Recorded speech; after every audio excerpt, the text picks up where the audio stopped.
मुझसे बहुत बड़ी गलती हो गई। मुझे अब वो सब इमेजेस अपने आसपास नजर आती हैं और मेरा पीछा नहीं छोड़ती। मैं जहां भी जाता हूं वो मुझे सुन रहे होते हैं और देख रहे होते हैं।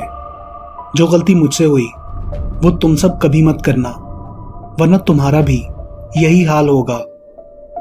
मैं हॉरर मूवीज का फैन था, नई हो या पुरानी, मैं ऑलमोस्ट हर हॉरर मूवी देखता था। अब मुझे कुछ भी डरावना नहीं लगता था, सब कंटेंट्स एक जैसे थे। हॉरर मूवीज के सीन भी मैं पहले ही प्रेडिक्ट कर लेता था क्योंकि वो सब एक ही जैसी हुआ करती थी। उनमें कुछ भी यूनिक और स्केरी नहीं रहा था।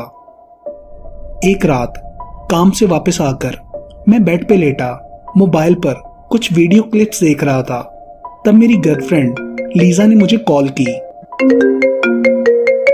हमने कुछ देर बातें की एंड देन सडनली उसने टॉपिक चेंज करके डार्क वेब की बात शुरू की। उसने कहा, मैंने एक वेबसाइट ट्राई की है, मेरी फ्रेंड ने मुझे उसका लिंक दिया था, वो बहुत स्केरी है, सो मुझे लगता है कि वो तुम्हें जरूर ट्राई करनी चाहिए। मैंने कहा, एक वेबसाइट में क्या स्केरी होगा, तुम्हें कितना डर लगा था? उसने कहा, यह मेरी लाइफ का स्केरियस्ट एक्सपीरियंस था। वो एक सिंपल वेबसाइट नहीं थी। सबसे स्केरी बात यह थी कि जब मैंने कंप्यूटर ऑफ किया तो वो सब चीजें मुझे रियल लाइफ में दिखाई देने लगी। मैंने हैरानगी से पूछा, क्या सच में तुम्हें वो सब रियल लाइफ में दिखाई दिया? उसने कहा, हाँ, जो चीजें और इमेजेस मैंने वेबसाइट पर देखी थी वो मुझे अपने आसपास दिखाई देने लगी। पर लकीली 10 से 15 मिनट बाद वो भयानक चेहरे दिखना बंद हो गए। ये मेरी लाइफ का क्रीपीएस्ट एक्सपीरियंस था। लीजा ने ईमेल में मुझे उस वेबसाइट का लिंक भेजा। उसका नाम था daretoscare.onion।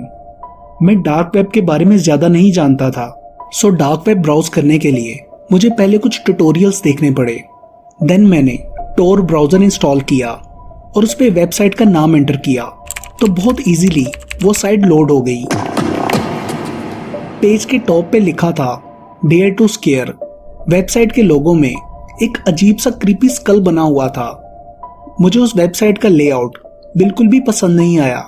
वो एकदम फेक और चीजी लग रही थी। मैं उसे क्लोज करने वाला था, तभी एक चैट बॉक्स पॉपअप हुआ जिसमें लिखा था, क्लोजिंग वेबसाइट, अभी से डर गए क्या? सो मैंने वेबसाइट बंद करने से पहले उस चैट का रिप्लाई किया, मैं नहीं डरता, तुम्हारी वेबसाइट बिल्कुल भी स्केरी नहीं है। आगे से रिप्लाई आया, अभी तो हमने आपका सेशन स्टार्ट ही नहीं किया मिस्टर अजलान। मैंने पूछा, सेशन? कैसा session? Intro session mister Azlan. हम आपको स्क्रीन पर कुछ स्केरी इमेजेस दिखाएंगे और आपका रिएक्शन मेजर करेंगे। इंट्रो इमेजेस पर आपके डर और रिएक्शन को कैलकुलेट करके हम कुछ ऐसी इमेजेस प्रेजेंट करेंगे जो आपकी लाइफ पर फिट होंगी। और बिलीव मी, उन इमेजेस को देखना आपकी लाइफ का सबसे ज्यादा स्केरी एक्सपीरियंस होगा। ये मैसेज पढ़ के मुझे लीजा की बात याद आ गई, वो इमेजेस जो उसको अपने आसपास दिखाई देने लगी थी। मैंने पूछा, तुम कैसे मेरा रिएक्शन मेजर करोगे? मैं तुम्हारे सामने नहीं हूं, कैसे नोटिस करोगे मेरा रिएक्शन? उसने रिप्लाई किया, वेल, आप बस अपने कंप्यूटर की तरफ देखते रहना, आपका कैमरा ऑन है, हम आपका चेहरा देख सकते हैं, आपके फेस एक्सप्रेशंस को हमारा सॉफ्टवेयर रीड करेगा और ये ऑब्जर्व करेगा कि आप किस चीज से डरते हो। मैंने अपनी कंप्यूटर स्क्रीन की तरफ देखा, वहां एक रेड लाइट ब्लिंक कर रही थी जिसका मतलब था कि मुझे रिकॉर्ड किया जा रहा है। इस पॉइंट पर मुझे थोड़ा अनकंफर्टेबल फील हुआ, लेकिन मैं इस सब को कंटिन्यू करना चाहता था, जो कि मेरी जिंदगी की सबसे वर्स्ट मिस्टेक थी। मैंने मैसेज किया, ओके, बट क्या मैं तुम्हारा नाम जान सकता हूँ? मेरा नाम रॉय है, उसने कहा। ऑलराइट रॉय, मैं इंट्रो सेशन के लिए तैयार हूँ, बट मैं तुम्हें पहले बता दूं कि मैं बहुत सी स्केरी मूवीज देख चुका हूँ, मुझे डराना इतना आसान नहीं है। उसने रिप्लाई किया, डोंट वरी मिस्टर अजलान, हम इंट्रो सेशन में बहुत कुछ ऑब्जर्व करेंगे और इवेंचुअली कुछ ऐसी चीजें ढूंढ निकालेंगे जिससे आप डरते हो, specially in real life. I don't know why कि वो रियल लाइफ पर इतना जोर क्यों दे रहा था। सेशन तो सिर्फ कंप्यूटर पर होना था। ये बात मुझे कुछ अजीब लगी। मैंने कहा, okay Roy, I am ready for the session. उसने रिप्लाई किया, मैं आपको स्क्रीन पर एक इमेज दिखाने लगा हूँ, उसे देखकर बताना कि आपको कैसा फील हुआ, कंप्लीट डिटेल से बताना। रॉय ने एक इमेज पोस्ट की। उस इमेज में कुछ साए थे जो हवा में फ्लोट कर रहे थे। उनके फेस फीचर्स नजर नहीं आ रहे थे।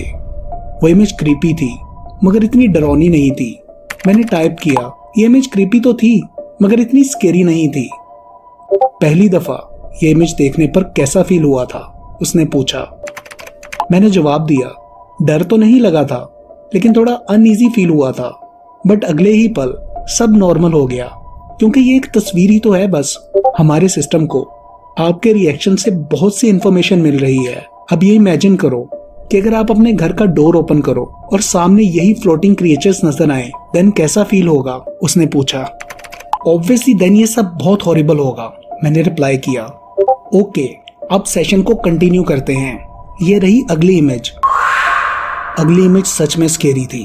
वो एक औरत का डीफॉर्म हुआ चेहरा था और उसके चेहरे पर ईयर टू ईयर एक क्रीपी स्माइल थी और pitch black eyes. So creepy Roy, ये इमेज सच में स्केरी थी। तुम सच में समझ चुके हो कि मुझे किससे डर लगता है, उसने कहा। नाउ टेल मी, तुम्हें कैसा लगेगा अगर तुम बाथरूम जाओ और तुम्हें रिफ्लेक्शन में ये औरत नजर आए? That would be scary as hell, मैंने जवाब दिया। उस पॉइंट पर मुझे ये सब कुछ अजीब लग रहा था। मेरा दिमाग कह रहा था कि मुझे सेशन को एंड कर देना चाहिए, लेकिन मेरा दिल इसे कंटिन्यू करना चाहता था। मैं देखना चाहता था कि रॉय मुझे क्या दिखाने वाला है। ओके ज़लान, ये रही नेक्स्ट इमेज। वो तस्वीर किसी बेसमेंट की सीढ़ियों की थी और सीढ़ियों के एंड पर अंधेरे में एक क्रीपी लुकिंग आदमी खड़ा था। उसका चेहरा कुछ वियर्ड सा था। ये इमेज बिल्कुल भी स्केरी नहीं थी। मैंने पुरानी हॉरर मूवीज में इससे ज्यादा हॉरर सीन्स देख रखे हैं। अब तक की इमेजेस में ये लीस्ट स्केरी थी। मैंने कहा, thanks for your feedback Azlan. मुझे पता है कि तुम्हारे घर में भी बेसमेंट है, सो कैसा लगेगा अगर तुम बेसमेंट की तरफ जाओ और स्टेयर्स के नीचे तुम्हें यही आदमी नजर आए, उसने पूछा। मैंने सोचा इसको कैसे पता कि मेरे घर में बेसमेंट है। देन आई सपोज्ड कि ये उसका गैस होगा क्योंकि यहाँ काफी घरों में बेसमेंट्स हैं। मैंने लिखा, अगर बेसमेंट स्टेयर केस में मुझे ये आदमी नजर आए तो मैं डर के मारे फ्रीज हो जाऊंगा। लेकिन तुम रियल लाइफ एग्जांपल्स यूज क्यों कर रहे हो? मुझे ये वियर्ड लग रहा है, उसने मेरी क्वेश्चन को इग्नोर करते हुए कहा। डोंट वरी, ये इमेजेस एक्सपेरिमेंटल हैं। सॉफ्टवेयर इससे तुम्हारे डर को मेजर कर रहा है। Anyways, let's move on to next image. वो इमेज एक क्लासिक कैरेक्टर स्लेंडरमैन जैसे दिखने वाले आदमी की थी। उसने काला सूट और टाई पहन रखी थी। उसका फेस वाइट और फीचरलेस था। वो इमेज मुझे बिल्कुल भी स्केरी नहीं लगा। मैंने कहा, और कम ऑन रॉय, हर कोई स्लेंडरमैन के बारे में जानता है, अब ये बिल्कुल भी स्केरी नहीं लगता। वेल अज़लान, अगर तुम ड्राइव कर रहे हो और अचानक तुम्हारी राइट साइड पर नजर पड़े और वहां स्लेंडरमैन खड़ा हो, तब भी ये स्केरी नहीं लगेगा? मैंने कहा, हाँ, तब शायद थोड़ा बहुत डर लगे। बस बहुत हो गया, अब ये स्टूपिड क्वेश्चंस बंद करो और कुछ ऐसा दिखाओ जो सच में स्केरी हो। ओके अज़लान, इंट्रो सेशन अब खत्म हुआ। अब तुम्हें अगले सेशंस खुद कंप्लीट करने होंगे। देन हम तुम्हारी लाइफ रीसेट करेंगे। Have a sweet scary journey. Goodbye. मैं वहां बैठा फ्रीज हो गया, अपनी कंप्यूटर स्क्रीन की तरफ देखता रहा एंड देन ये सोचने लगा कि आखिर हुआ क्या है। मेरी लाइफ रीसेट करने से इसका क्या मतलब है? और ये सेशन भी कोई इतना डरावना नहीं था। लेकिन मुझे रॉय की बातें बहुत मिस्टीरियस लगी थी। मुझे अंदर से फीलिंग्स आ रही थी कि कुछ तो गलत हुआ है। मुझे अपना माइंड फ्रेश करने के लिए ताज़ा हवा की ज़रूरत थी। सो घर से बाहर जाने के लिए मैं अपनी चेयर से उठा और घर का मेन डोर ओपन किया तो मेरा मुंह खुला का खुला रह गया। वही तस्वीर वाली शैडोई क्रिएचर्स मेरे सामने फ्लोट कर रही थी। उन्हें अपने सामने देखकर मेरा दिल जोरों से धड़कने लगा। मैंने अपने आप से कहा कि ये एक बुरा सपना है, लेकिन ये कोई सपना नहीं हो सकता था क्योंकि सब कुछ बहुत ज्यादा रियल दिखाई दे रहा था। मैंने जोर से दरवाजा बंद किया और आंखों पे पानी के छींटे मारने के लिए बाथरूम की तरफ गया।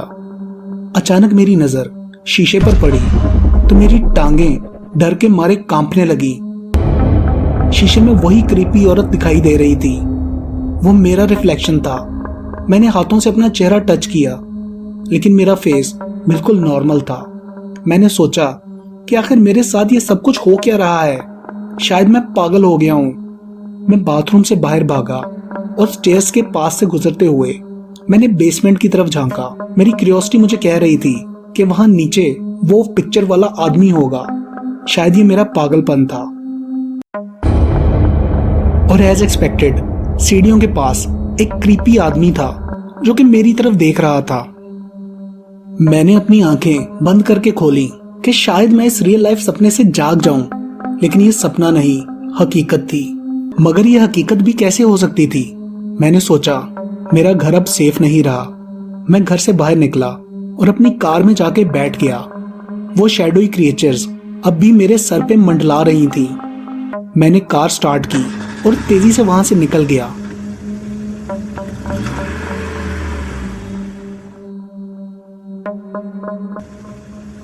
जैसे जैसे मैं घर से दूर जाता जा रहा था, मेरा माइंड स्ट्रेस से रिलीव होता जा रहा था।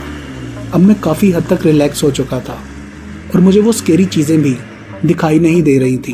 तब मैंने इस सब को समझने की कोशिश की और ये कंक्लूड किया कि मेरा माइंड वो सब इमेजेस मुझे रियल लाइफ में दिखा रहा है। रॉय ने शायद किसी तरह मुझे हिप्नोटाइज कर दिया है। आगे सड़क पर रेड सिग्नल पे मैंने गाड़ी रोकी और आसपास देखा तो वहां कोई और दूसरी कार नहीं थी। इवन कोई आदमी भी दिखाई नहीं दे रहा था। सडनली मैंने लेफ्ट साइड पर देखा तो मैं डर के मारे फ्रीज हो गया। वहां वही स्लेंडरमैन जैसा आदमी खड़ा था। सडनली मेरा फोन रिंग हुआ।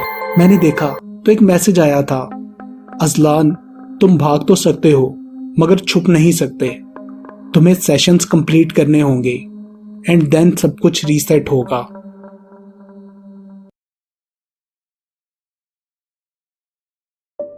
मैं 48 घंटों से नहीं सोया और एक ही जगह बैठा हूँ। ना मैं यहाँ से उठ सकता हूँ और ना ही सो सकता हूँ। मैं एक ऐसी सिचुएशन में फंस चुका हूँ जहाँ शायद मरने के सिवा मेरे पास और कोई रास्ता नहीं है। मैं इस सब को पूरी तरह समझ नहीं पाया, लेकिन ये सब कुछ एक मैसेज से शुरू हुआ था जो मुझे डीप वेब पे ब्राउजिंग करते हुए रिसीव हुआ। Help me, please please please, for God sake, message में लिखा था। पहले मैंने उस मैसेज को इग्नोर कर दिया, ये सोचकर कि ये कोई स्कैम है या प्रैंक होगा। पर तभी मुझे दूसरा मैसेज आया। देखो, मैं जानता हूँ कि तुम मेरे मैसेजेस पढ़ रहे हो। मैं तुम्हारे साथ कोई स्कैम नहीं कर रहा, ना ही ये कोई मजाक है। मुझे 1 मिनट दे दो, मैं जो कह रहा हूँ वो सुन लो, बस मेरी जान बच जाएगी। मैंने कभी इस तरह के मैसेजेस का रिप्लाई नहीं किया था, लेकिन वो जो कोई भी था किसी मुसीबत में लग रहा था। मैंने सोचा इधर उधर ब्राउजिंग करने की बजाय इसकी बात सुन ली जाए। मैंने रिप्लाई किया, ओके फाइन, कहो जो कहना है। Thank God you replied. मैंने कहा, नो प्रॉब्लम, मैं कैसे तुम्हारी हेल्प कर सकता हूँ। मेरा नाम सैम है। शायद आज मेरी जिंदगी की आखिरी रात है। मैं बस तुम्हें अपनी कहानी सुनाना चाहता हूँ। मैं चाहता हूँ कि इस दुनिया में किसी को तो पता हो कि मेरे साथ क्या हुआ था। मुझे स्टोरी सुनना पसंद नहीं था, लेकिन उसकी बातें बहुत इंटरेस्टिंग लग रही थी। सो आई रिप्लाइड, ठीक है, सुनाओ अपनी कहानी। क्या तुम चाहते हो कि मैं तुम्हारी कहानी किसी को फॉरवर्ड करूं? मैंने पूछा। नहीं, मैं बस ये चाहता हूँ कि किसी को तो पता हो कि मेरे साथ क्या हुआ था। उसने जवाब दिया, ओके सुनाओ, क्या कहानी है तुम्हारी। मैं क्यूरियस होके चेयर पर बैठ गया, उसके मैसेज के इंतजार में। तुम्हें 2009 में YouTube पर आने वाले उन वार्निंग कमेंट्स का पता है? उसने पूछा। हाँ, वही कमेंट्स ना, कि ये कमेंट्स 7 जगह पर रीपोस्ट करो वरना तुम मारे जाओगे, इस तरह के कमेंट्स। आई रिप्लाइड, हाँ एग्जैक्टली वही कमेंट्स। मैं हमेशा उन कमेंट्स को इग्नोर कर देता था। मैं तब बच्चा था, लेकिन इतनी सेंस मुझे भी थी कि ये सब स्कैम है। वो सिर्फ किसी चीज़ को वायरल करने के लिए ऐसा करते थे। मैंने कभी ऐसे कमेंट्स को रीपोस्ट नहीं किया। सैम ने कहा, वो सब एक प्रैंक हुआ करता था, नथिंग रियल, और मैं उन सब कमेंट्स को भूल चुका था। लेकिन 2 दिन पहले मैंने कुछ ऐसा ही डार्क वेब के एक फोरम पर देखा। मुझे साइट का नाम तक याद नहीं है, लेकिन वो मैसेज बहुत ही ज़्यादा वियर्ड था। उस वक्त तक मैं 100% श्योर था कि सैम मेरे साथ कोई प्रैंक कर रहा है, लेकिन उसकी स्टोरी मुझे इंटरेस्टिंग लग रही थी। सो मैंने पूछा क्या था उस मैसेज में। ही रिप्लाइड, हर किसी की ज़िंदगी में एक वक्त आता है जब हमें चूज़ करना पड़ता है कि अपनी जान बचाएं या दूसरों की। मैं कमज़ोर हूँ लेकिन शायद तुम बहादुर हो। पीछे मुड़ के मत देखना, आई बेग यू, क्योंकि वो तुम्हारे पीछे खड़ा है, आहिस्ता आहिस्ता करीब आ रहा है। पीछे मत देखना। मुझे ये सब स्केरी तो नहीं लग रहा था, लेकिन मैं अजीब सा महसूस करने लगा था। मैंने रिप्लाई किया, बस यही स्टोरी थी। नहीं रुको, मुझे नहीं पता कि ये सब कैसे रुकेगा। मैं जानता हूँ तुम मुझे पागल समझ रहे होगे, लेकिन सच में मैं 3 दिनों से नहीं सोया और एक ही जगह बैठा हूँ, इस डर से कि मैं मरने वाला हूँ। मैंने एक बार भी पीछे मुड़ के नहीं देखा, क्योंकि मैं जानता हूँ कि वो मेरे पीछे खड़ा है, और मैंने पीछे देखा तो वो मुझे मार डालेगा। उसकी कहानी अजीब थी। मुझे सब पे यकीन तो नहीं आ रहा था, लेकिन मुझे अब अपनी फिक्र होने लगी थी। मैंने पूछा कि अगर तुमने पीछे मुड़ के ही नहीं देखा तो तुम्हें कैसे पता कि वो तुम्हारे पीछे है? क्या उसकी आवाज़ सुनाई देती है तुम्हें? कुछ देर के लिए उसका मैसेज नहीं आया, एंड देन उसने कहा, मैं जानता हूँ कि वो मेरे पीछे है। मैं ये सब एक्सप्लेन नहीं कर पा रहा। जब से मैंने वो मैसेज पढ़ा है, मेरे रूम में जैसे कुछ बदल सा गया है। I don't know what, but something has changed. मैं उसे अपने पीछे महसूस कर सकता हूँ। देखो, इसमें कोई लॉजिक नहीं है। I think your story is fake.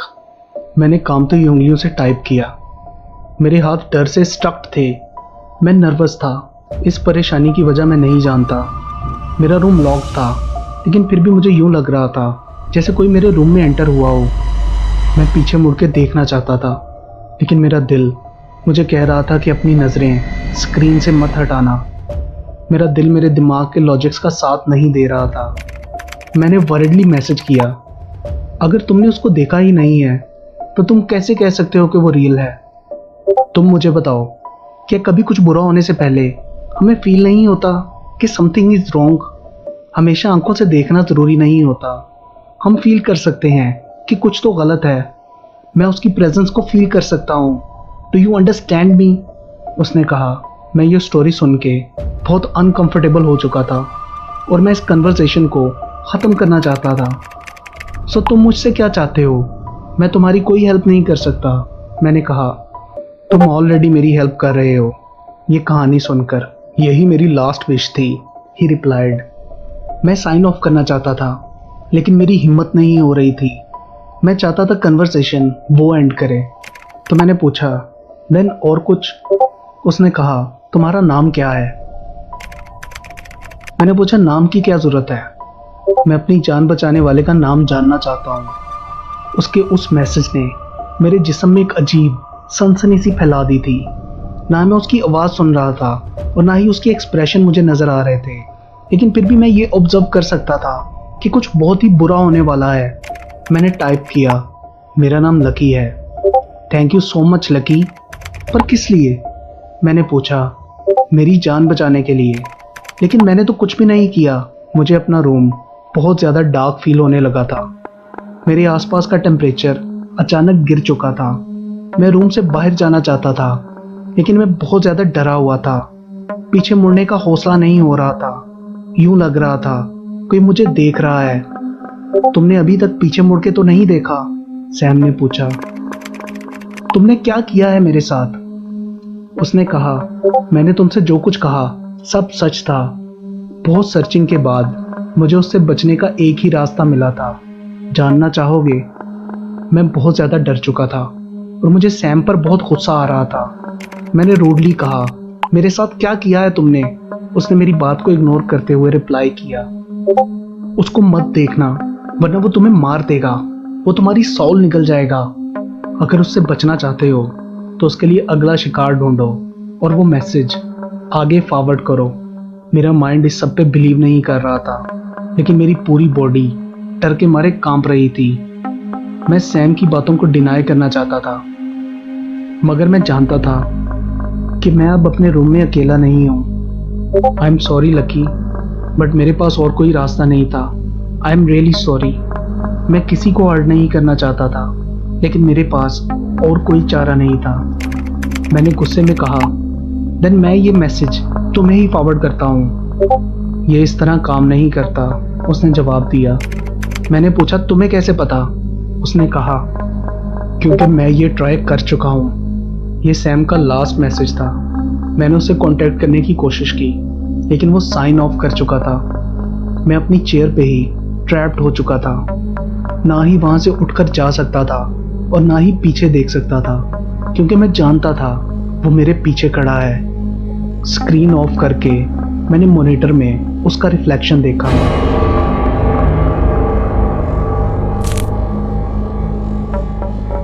वो बहुत ही भयानक था और मेरे रूम के कोने में खड़ा था। रिफ्लेक्शन इतना क्लियर नहीं था लेकिन एक बात ऑब्वियस थी कि ये सब कुछ 100% रियल है। मैंने उस मैसेज को डार्क वेब पे जगह जगह पोस्ट करना शुरू किया इस उम्मीद से कि कोई मेरा मैसेज पढ़ ले और मेरी चैट ज्वाइन कर ले। मैंने हजारों मैसेज किए, मदद के लिए गिड़गिड़ाया, लेकिन कोई मेरी तरह बेवकूफ़ नहीं था कि ऐसे मैसेज का रिप्लाई करे। सो इसलिए मैं अब इस सोशल फोरम पे हूँ। मैं 2 दिन से यहीं बैठा हूँ जब से मैंने सैम से बात की है। मैं अपने फ्रेंड्स और फैमिली को भी मदद के लिए नहीं बुला सकता। तुम लोग मेरी लास्ट होप हो। अब तक तुम लोगों ने ये वीडियो देख ली होगी और मेरी स्टोरी को भी जान चुके होगे। आई एम सॉरी कि मैंने इससे यहाँ पोस्ट किया, लेकिन मैं मरना नहीं चाहता। काफ़ी लोगों ने ये वीडियो देख ली होगी लेकिन वो सिर्फ किसी एक के पास ही आएगा। सो अगर तुम्हारे रोंगटे खड़े होने लगे और तुम्हें यूं लगने लगे कि कोई तुम्हें देख रहा है तो पीछे मुड़ के मत देखना।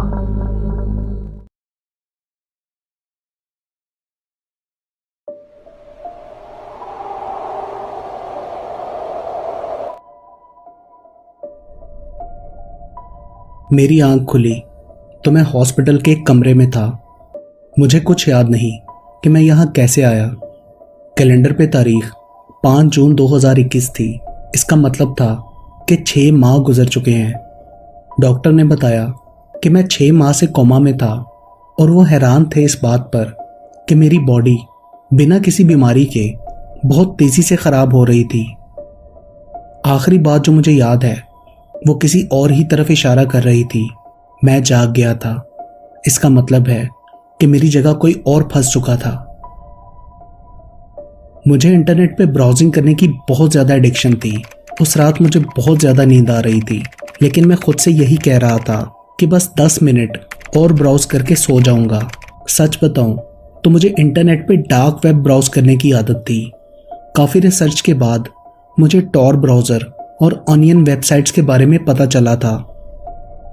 रात के तकरीबन 3 बज चुके थे। मैं सोना चाहता था पर डार्क वेब बहुत ज़्यादा फैसिनेटिंग था, सो मैं उसको क्लोज नहीं कर पा रहा था और शायद यही मेरी ज़िंदगी की सबसे बड़ी गलती थी। उस रात वीकेंड था, सो मॉर्निंग में ऑफिस से छुट्टी थी और ना ही मेरी कोई गर्लफ्रेंड थी जिसके साथ मैं टाइम स्पेंड करता। मैं बहुत इंट्रोवर्ट किस्म का इंसान था, इसलिए मेरे बहुत कम दोस्त थे और मेरी फैमिली भी दूसरे शहर में रहती थी। सो मेरी बोरिंग लाइफ में डार्क वेब भी एक ऐसी चीज़ थी जो मुझे इंटरेस्टिंग लगती थी। मैं कुछ कॉन्स्पिरेसी थ्योरीज पे रिसर्च कर रहा था। जैसे कि कुछ लोगों का मानना था कि यूनाइटेड स्टेट्स के एरिया 51 में एलियंस रहते हैं और वही एलियंस दुनिया की सब गवर्नमेंट्स को कंट्रोल करते हैं। मुझे इस पर यकीन तो नहीं था, लेकिन इन सब थ्योरीज को पढ़ के मुझे मज़ा आता था और इसका कोई नुकसान भी नहीं था। मैं इसको हार्मलेस ही समझता रहा जब तक कि मैं एक्सीडेंटली उस वेबसाइट तक नहीं पहुंचा।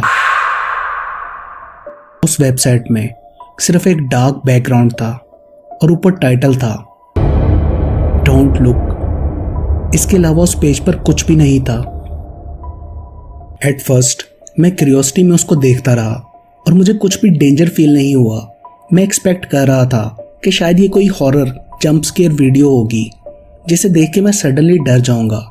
और वैसे भी मुझे हॉरर और स्केरी चीज़ों में बहुत इंटरेस्ट था, लेकिन काफ़ी टाइम गुजरने के बाद भी वहाँ ऐसा कुछ भी नहीं दिखाई दिया। मेरे सामने बस एक ब्लैक स्क्रीन थी जिस पे लिखा था डोंट लुक। देन मैंने पेज को इंस्पेक्ट किया, शायद यहाँ कोई वीडियो हो, लेकिन वहाँ ऐसा कुछ भी नहीं था। उस पेज पे बस एक ब्लैक स्क्रीन और टाइटल ही था। मैं ब्राउज़र बंद करने लगा था क्योंकि ये बहुत ज़्यादा बोरिंग था और मुझे नींद भी आ रही थी। लेकिन जैसे ही मैंने पेज क्लोज करने के लिए कर्सर मूव किया तो मुझे एक अजीब सी विस्पर साउंड सुनाई दी। बंद मत करना। बहुत मध्यम आवाज थी, लेकिन मेरी आंखें एक बार फिर से स्क्रीन की तरफ फिक्स्ड हो चुकी थी और इस दफा मुझे अंधेरे के पीछे कुछ दिखाई दे रहा था। स्क्रीन के दरमियान में टाइटल के नीचे किसी का साया था। शायद वहां कोई खड़ा था। वो एक बहुत लंबे डार्क कॉरिडोर में खड़ा था और जैसे जैसे मैं गौर कर रहा था व्यू क्लियर होता जा रहा था। लेकिन मैंने खुद से सोचा कि वो आवाज़ कहाँ से आई थी। तभी मैंने स्क्रीन पर कर्सर मूव करके देखा कि शायद वहाँ कोई प्ले बटन होगा, लेकिन वहाँ ऐसा कुछ भी नहीं था। सो अपना डाउट क्लियर करने के लिए कंप्यूटर का वॉल्यूम म्यूट कर दिया। देन मैंने उस आदमी की तरफ देखा तो नोटिस किया कि वो आगे की तरफ मूव हुआ था। मेरा इंतजार करो। अगेन वही आवाज़ सुनाई दी।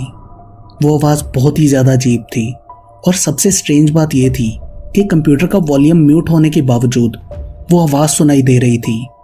उस कॉरिडोर का व्यू बिल्कुल क्लियर हो गया था और वहाँ हर तरफ एक काला सा थिक लिक्विड फैलता जा रहा था। वो जगह किसी पुराने अबेंडेंड अजाइलम की तरह थी और वो आदमी लंगड़ाता हुआ आगे बढ़ रहा था और उसकी नेगेटिव एनर्जी मुझे कंप्यूटर से बाहर निकलती महसूस हो रही थी। मुझे बहुत अजीब फील हो रहा था। यूँ लग रहा था जैसे कोई डेविल बिल्कुल मेरे सामने खड़ा हो। मैंने अपनी नज़रें स्क्रीन से हटाने की कोशिश की, लेकिन मैं नहीं हटा पाया। मैं बस उस क्रीपी से आदमी की तरफ स्टेयर कर रहा था। देन वो और करीब आने लगा और फिर अचानक से रुककर उसने अपना सर एक तरफ टिल्ट किया। उसके चेहरे पर क्रीपी स्माइल थी और नुकीले तेज दांत। उसने सर पर हैट पहन रखी थी और मेरी तरफ घूर रहा था। मैं बहुत डर चुका था। ये सब ठीक नहीं हो रहा था। मैंने ब्राउज़र क्लोज करने की कोशिश की, लेकिन काफ़ी दफ़ा एग्जिट क्लिक करने के बाद भी वो बंद नहीं हो रहा था। देन मैंने एंड टास्क करने की कोशिश की, लेकिन टास्क मैनेजर ओपन ही नहीं हुआ। मैंने स्क्रीन को पावर ऑफ करने की भी कोशिश की, लेकिन वो बंद नहीं हुई। सब कोशिशें बेकार जा रही थी। उस वक्त मेरे पास कंप्यूटर का पावर प्लग उतार के ऑफ करने के अलावा और कोई ऑप्शन नहीं थी। और पावर प्लग ऑफ करने के लिए मैंने सीट से उठने की कोशिश की तो मैं उठ नहीं पाया। मैं नहीं जानता कि इसकी वजह क्या थी, लेकिन मैं अपनी आंखें स्क्रीन से हटा नहीं पा रहा था और साथ ही साथ वो आदमी और करीब आता जा रहा था। ये सब एक बुरे सपने की तरह था। मैंने फ्रस्ट्रेशन में कहा, मेरे साथ ये सब हो क्या रहा है? पिक्चर अब और ज़्यादा क्लियर हो गई थी। वो कॉरिडोर बहुत ज़्यादा डीप था और यूँ लग रहा था जैसे उसका कोई और कोना ही ना हो। वो लिमिटलेस था। लेकिन स्ट्रेंज बात ये थी कि वो तस्वीर बहुत ज़्यादा क्लियर थी।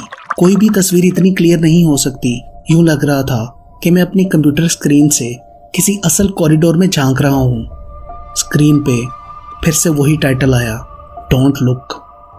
मैंने अपनी आंखें बंद करने की कोशिश की, लेकिन मैं उन्हें ज़्यादा देर बंद नहीं कर पा रहा था। मैंने ज़बरदस्ती आंखें बंद करने की बहुत कोशिश की, लेकिन कोई फ़ायदा नहीं हुआ। देन स्क्रीन पे टाइटल चेंज हो गया, इट्स टू लेट नाउ। मैंने बेग किया, प्लीज़ ये सब रोक दो और मुझे जाने दो, मगर मैं अपनी चेयर से फिजिकली मूव ही नहीं कर पा रहा था। वो आदमी स्क्रीन के और करीब आता जा रहा था। वो बहुत ही ज़्यादा भयानक था। उसकी स्माइल से मेरे रोंगटे खड़े हो रहे थे। उसका पेट कटा हुआ था जिससे अंतड़ियाँ दिखाई दे रही थी। उसके कपड़े फटे पुराने थे और वो बहुत ही ज़्यादा लंबा था। देन उसने स्क्रीन की तरफ कुछ और कदम बढ़ाए। उस वक्त डर के मारे मेरी टांगें कांपने लगी थी।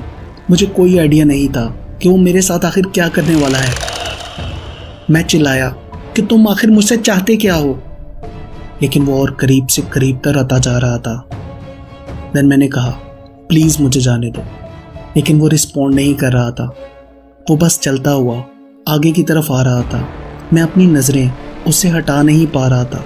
एंड देन सडनली मेरे कमरों की दीवारों पर भी वही ब्लैक लिक्विड फैलने लगा।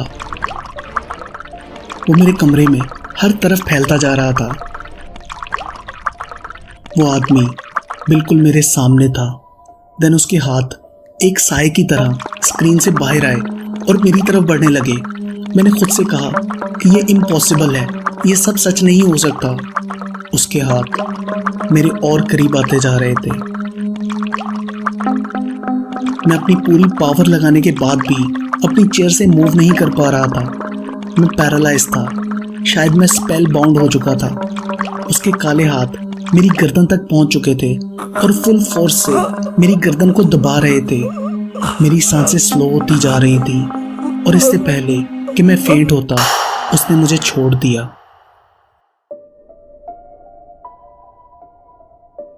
लेकिन उसके छोड़ने के बाद भी मेरी कंडीशन बहुत ज़्यादा ख़राब थी। एंड देन सडनली मेरी आंखों के आगे अंधेरा छा गया। अंधेरा छटा तो मैं किसी और जगह पर था। मैं किसी दूसरी दुनिया में आ चुका था। ये जगह जानी पहचानी थी। ना ही मेरा दिल धड़क रहा था और ना ही मेरी सांस चल रही थी, लेकिन फिर भी मैं जिंदा था। मेरे सामने वही लंबा कॉरिडोर था। मैं समझ गया था कि मैं उसी इमेज में ट्रैप हो चुका हूं। बाकी दुनिया के लिए मेरा जिस्म कोमा में था, लेकिन हकीकत ये थी कि मेरी रूह इस ब्लैक स्क्रीन में कैद हो चुकी थी और यहाँ से निकलने का एक ही रास्ता था कि कोई इस ब्लैक स्क्रीन को देखे और मेरी जगह आ जाए।